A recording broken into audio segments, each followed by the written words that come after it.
नमस्कार दोस्तों, कैसे हैं आप सभी।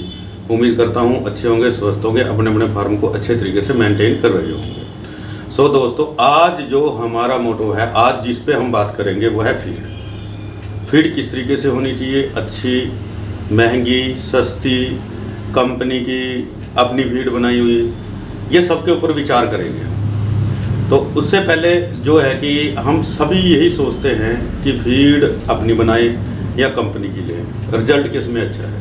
अपनी फीड बनाएंगे, हमें बनाने का पता नहीं, प्रोटीन क्या है, एनर्जी क्या है, इस चीज़ के बारे में, मिनरल मिक्सचर क्या है, प्रीमिक्स क्या है, इसके बारे में हमें नॉलेज नहीं है। कंपनी की फीड लेंगे, उसमें भी हमें पता नहीं है क्या चीज़ है क्या चीज़ नहीं है, तो कहाँ हो गए, उलझ गए।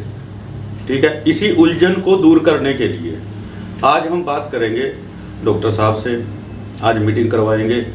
जो भी फीड है, सस्ती, महंगी, सस्ती फीड का क्या रिजल्ट है और महंगी फीड का क्या रिजल्ट है, उसमें प्रॉफिट महंगी फीड में भी है और प्रॉफिट सस्ती फीड में भी है। सस्ती फीड में कम प्रॉफिट है और महंगी फीड में ज़्यादा प्रॉफिट है।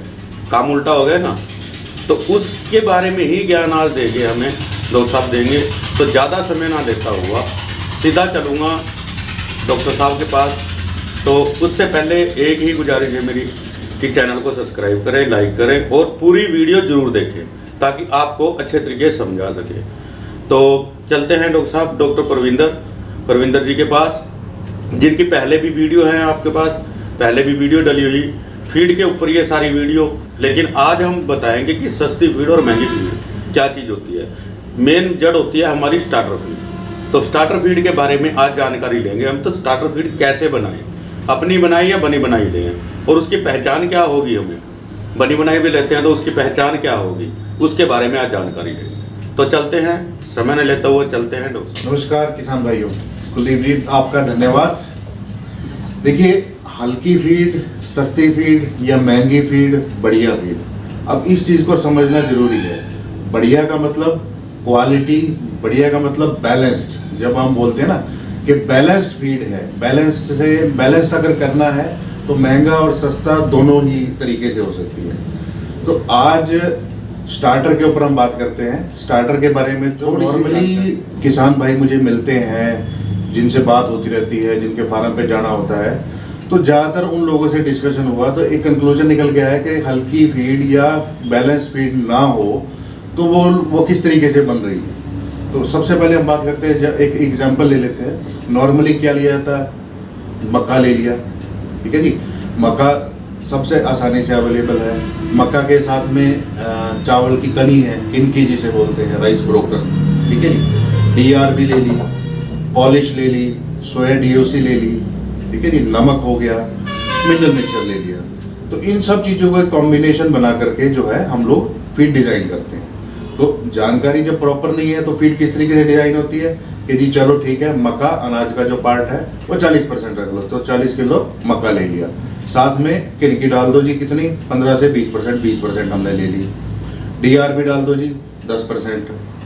सोया DOC प्रोटीन का सोर्स चाहिए, सबको पता है सोया DOC इंपॉर्टेंट है, 10% ले ली। पॉलिश ले लीजिए 10%। साथ में नॉन वेज का कोई सोर्स मिल गया, MBM ले लिया। ठीक है, या फिश मील ले लिया, वो कितना ले लिया, 6-7% ले लिया, 7% हम यहाँ कैलकुलेट कर रहे हैं। मिनरल मिक्सचर आ गया, 2.5 किलो आ गया। ठीक है जी, नॉर्मली 2.5 से 3 किलो यूज़ करते हैं। फिर नमक स्टार्टर फीड में आधा किलो चाहिए। अब कॉस्टिंग की बात है, मक्का क्या भाव आज की तारीख में हम पता करें तो 20 रुपये मक्के का भाव पड़ रहा है, पिसा हुआ मक्का। ठीक है जी, किनकी जो है वो 17-18 रुपये, 18 रुपये हम लगा के चलते हैं। DRB उसमें ज़्यादा छेड़छाड़ नहीं हुई कीमत में, वो 10 रुपये की एवरेज पे चल रही है। सोया DOC कुछ मंदी आई थी, फिर तेज़ी की तरफ चली गई, अब फिर 60 रुपये के आसपास चल रही है। ठीक है जी, राइस पॉलिश है ऑन एंड एवरेज 14 पॉइंट या 15 पॉइंट वाली हम 20 रुपये के आसपास मान के चलें। ठीक है जी, MBM हो गया, आपको बाज़ार के अंदर 40% के करीब मिल जाता है। अब ये नहीं पता MBM है, फिश मील है, स्टरलाइज्ड है, रेंडर्ड है या रेंडरिंग है या नहीं है, तो ये सारे क्वेश्चन मार्क है। अब मिनरल मिक्सचर देखो, क्वालिटी मिनरल मिक्सचर जिसके अंदर ऑर्गेनिक भी हो और इनऑर्गेनिक भी हो। खैर इस बारे में ज़्यादा डिबेट नहीं करेंगे। मिनरल मिक्सचर नॉर्मली जो है 100-150 रुपये की रेंज में चलता है, हमने हायर कॉस्ट लिए 150 रुपये ले लिया। नमक ऑन एन एवरेज 8 से 10 रुपये 10 रुपये पकड़ ले। तो इसकी अगर हम कॉस्टिंग निकालें तो इसकी जो कॉस्टिंग है आपकी 2700 रुपये 2720 रुपये आ रही है, प्लस 150 रुपये ऑन एन एवरेज हम पकड़ लेते हैं कि प्रोसेसिंग है, जिसमें आपकी पिसाई है, मिक्सिंग है, ग्राइंडिंग है, पैकिंग है, ठीक है, 150 रुपये वो पकड़ ले। 100 रुपये कहीं पर भी भाड़ा आपको 100 किलो के पीछे लगने लगना, ठीक है जी। तो इसकी जो कीमत पहुंच गई आपकी 2970 रुपये की होगी। ये एक नॉर्मल क्वालिटी जो कि फार्मर अपनी तरफ से कोशिश करके बढ़िया बनाने की कोशिश कर रहा है, पर बन क्या रहा है उसका निचोड़, ठीक है जी। निचोड़ कैसे हमने कैलकुलेट किए हैं यहाँ पर क्रूड प्रोटीन कि किस में कितना आ रहा है। भाई मक्के के अंदर 9% भी आता है, कोई कहता है 10% भी आता है, हम एवरेज काउंट करते हैं 8.5%, ठीक है जी। उसके हिसाब से ये मक्के का आ गया 3.40, ठीक है जी। उसके बाद किनकी का आ गया है, ऑन एन एवरेज हमने 10% पकड़ लिया। उसके बाद आपका सोया DRB का प्रोटीन ले लिया 14% एवरेज, ठीक है जी। फिर सोया का पकड़ लिया, फिर साथ में जो है हमने इसके अंदर आपका पॉलिश में भी कुछ प्रोटीन मान लिया है, MBM या फिश फील में 45% मान लिया। तो इसका टोटल करेंगे तो हमारा टोटल कितना आ रहा है 15.45%। अब एक स्टार्टर फीड को, एक बच्चे को ग्रोथ के लिए हमें कम से कम 20% प्रोटीन मेंटेन करना चाहिए, बट कैलकुलेशन नहीं है, कॉस्टिंग का इशू है।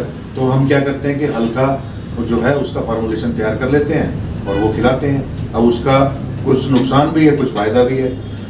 अगर आपने समय सीमा लंबी रखनी है कि मुझे 6 महीने 8 महीने 10 महीने में माल बेचना है, तो आप हल्की की तरफ जाएं, ठीक है ना। और अगर आपको जल्दी से जल्दी माल तैयार करके बाजार में देना है तो आप बैलेंस्ड और बढ़िया फीड की तरफ जाएं। मैं महंगी फीड की बात नहीं कर रहा, बैलेंस फीड की बात कर रहा हूँ। और बैलेंस होना सबसे इम्पोर्टेंट है। अब ये एक लो क्वालिटी का फार्मूला मैंने आपको बताया, दूसरा एक हाई क्वालिटी का फार्मूला ले लेते हैं, ठीक है ना, जिसके अंदर हमने वही आइटम लिए हैं। क्या लिया है, मक्का ले लिया, सोया DOC ले लिया, MBM फिश मिल ले लिया, राइस पॉलिश ले ली। DRB में मैं इंटरेस्टेड नहीं हूँ, ठीक है ना, क्योंकि स्टार्टर फीड में DRB बिल्कुल नहीं चाहिए, ठीक है ना। इसके अलावा एक सस्ता और अच्छा प्रोटीन का सोर्स है मस्टर्ड DOC, सरसों की DOC, ठीक है, वो हमने ले लिया। और मिनरल मिक्सचर को अवॉइड करके हम प्रीमिक्स की बात करते हैं, ठीक है ना। पिछले दिनों कुलदीप जी ने अपने फार्म पे भी यूज़ किया, काफ़ी किसान भाइयों को इस्तेमाल करवाया। कुलदीप जी का प्रीमिक्स है, तो हमने इसको नाम दे दिया कुलदीप प्रीमिक्स, के प्रीमिक्स के नाम से ही यहाँ नोट डाउन कर दिया। अब कीमत लिख दीजिए, 20 रुपये मक्का, 30 रुपये आपका मस्टर्ड DOC हो गया, 70 रुपये। वहाँ हमने 60 रुपये लिया था, यहाँ हम 70 रुपये ले रहे हैं। भाई महंगा, डे बाई डे महंगा भी हो रहा है सोया DOC, ठीक है जी। 55 रुपये लिया है MBM या फिश मील, जो कि अच्छी क्वालिटी स्टरलाइज्ड है, रेंडर्ड है, ठीक है ना जी। पॉलिश वही 14-15 पॉइंट वाली, ठीक है जी। साथ में हमने प्रीमिक्स लिया है। अब प्रीमिक्स की एक कीमत होगी, इसकी इतनी कीमत क्यों है इसके बारे में भी आगे डिस्क्राइब करूँगा, ठीक है ना। अब इसका देखिए, हमने इसका एनालिसिस निकाला है। अब इसका एनालिसिस किस तरीके निकाला है, भाई मक्का कितना है, मक्के के अंदर हमने वही वैल्यू काउंट किया 8.5%, तो कितना आ गया 4.80, ठीक है जी। सरसों DOC से कितना आ गया 3.80, सोया DOC से कितना आ गया 6.75, आपका MBM और फिश मिल से कितना आ गया 4.5। फिर भी हमने पॉलिश का भी इसमें 0.30 जो है काउंट कर लिया। तो ये टोटल जोड़ करेंगे तो हमारा कितना आ गया 20, ठीक है ना जी। 20% जो है यहाँ पर 100 किलो में प्रोटीन मिल रहा है, और वहाँ कितना मिल रहा था 15%। तो फर्क कितने का आ गया, लगभग 5% का। अब 5% के पीछे अगर आपको 2 महीना फार्म पे जानवर ज़्यादा दिन रखने पड़ेंगे तो आपका लेबर का कॉस्ट भी बढ़ेगा, आपका बिजली का खर्चा भी आएगा, आपकी मेहनत भी बढ़ेगी, ठीक है ना। यानी कुल मिलाकर के जो हमने अनबैलेंस फीड या प्रॉपर फीड नहीं बनाई और एक हमने प्रॉपर फीड बनाई, उसमें फ़र्क यही है कि हम जल्दी से अपने जानवर को तैयार करके, अपने स्टार्टर को तैयार करके, पिगलेट को तैयार करके उसकी ग्रोथ जल्दी ले पाएंगे, ठीक है ना। बहुत जगह क्वेश्चन आता है, कुलदीप जी डिस्कशन कर रहे थे कि जी 70 किलो तक तो फिर भी कहीं ना कहीं स्पीड पकड़ लेता है, 100 किलो होने में तो समय बहुत लग जाता है। कारण क्या है भाई, जब नींव अच्छी नहीं होगी तो ग्रोथ आगे भी अच्छी नहीं आएगी, ठीक है ना। इसलिए ये सब प्रोसेस जो है स्लो चल रहा है।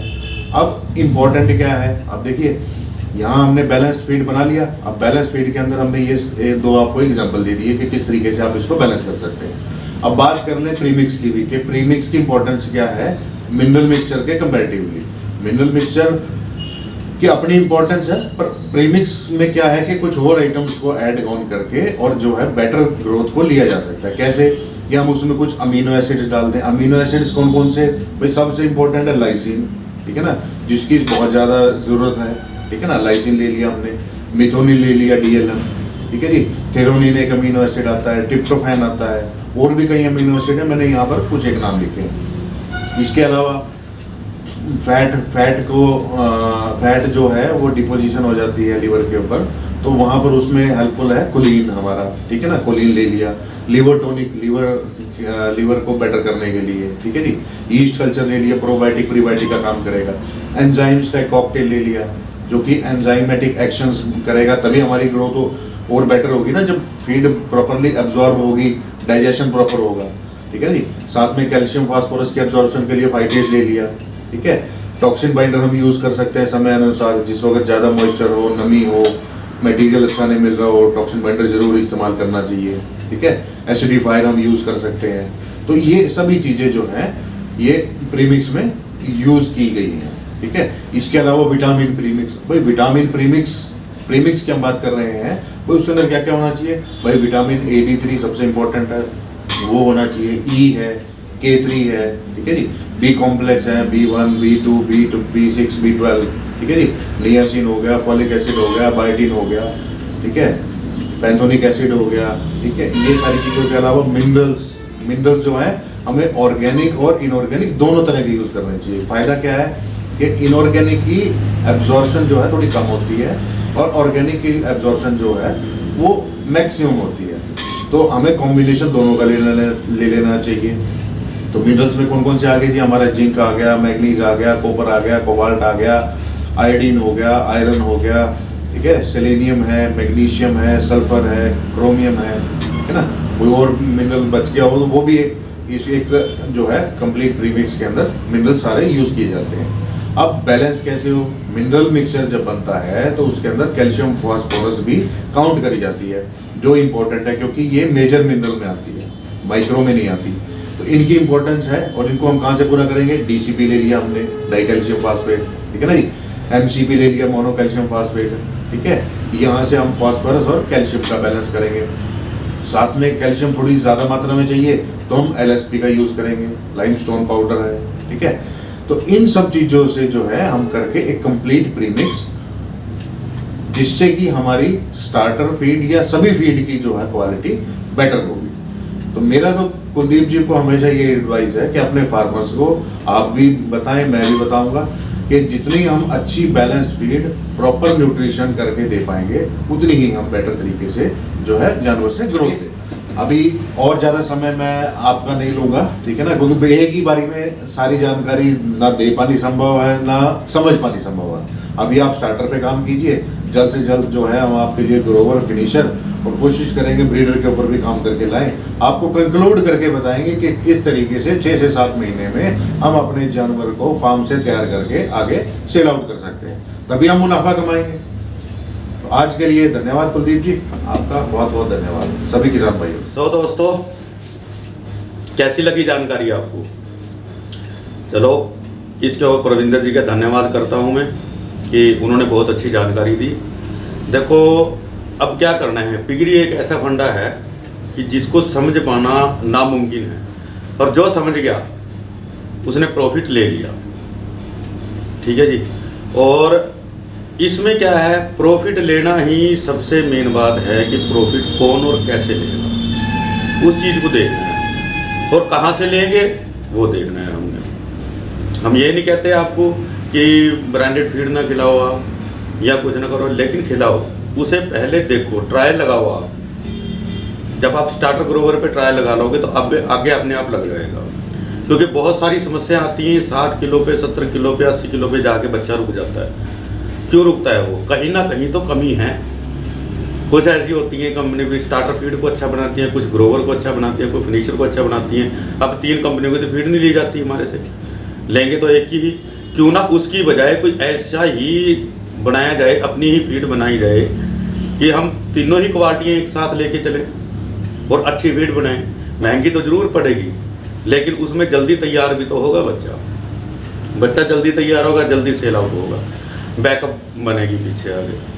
पर सस्ती खिलाएंगे, ऐसे ही कुछ भी मिला के खिला दिया, वही 8, 9, 10 महीने में जाके तैयार होगा। अब महंगी फीड कितनी महंगी होगी? 3 से 4 रुपये महंगी फीड, सस्ती 3 से 4 रुपये सस्ती।